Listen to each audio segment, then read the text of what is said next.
So I bought a used camera.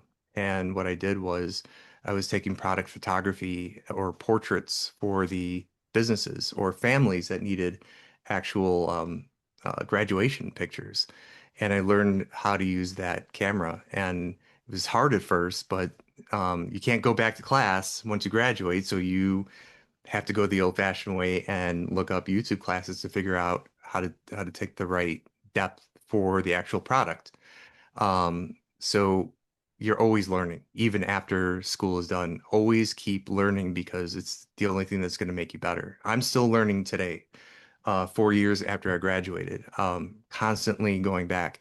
And even that place I did my internship at, that mega church, I'm calling them saying, "Hey, I need to learn something on my lighting skills. I'm feeling like I'm losing touch with something."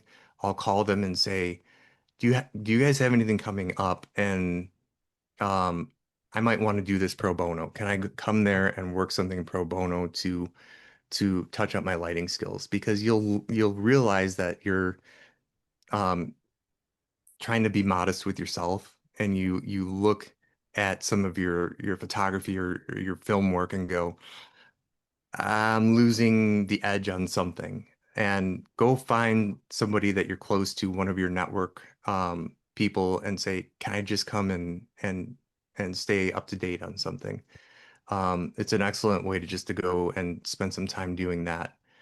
Um, Also, when you're out there looking for new clients, there's so many different ways to do it when you're starting your business. And I know that I'm talking pretty quick. We're only 22 minutes into it, but there's a point of burnout when you're out there looking for clients.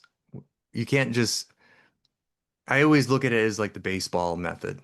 And some of you might not know, like when you hear a baseball player hitting 200 or 250, um, that means that they're hitting two or three times per 10 times that they're up. So if I walk into a business, 10 businesses, and two of them say, yes, I'll work with you, that's a good thing. That's a good hitter. And so what I do is I figure if I get two or three yeses, that's a good thing. Three yeses is like an all-star hitter. And sometimes I'll get a client that ghosts me. And when I'm not getting a paycheck or I'm not getting anything for a week or two, and I'm like, how am I going to eat next week? How am I going to pay that camera payment off? It sometimes can eat at you. And you got to take care of your mental health. You got to take care of your um your soul, I guess you could say. So sometimes take your drive and go somewhere else. Don't focus on those clients that aren't answering. Go to a different client. Just keep moving.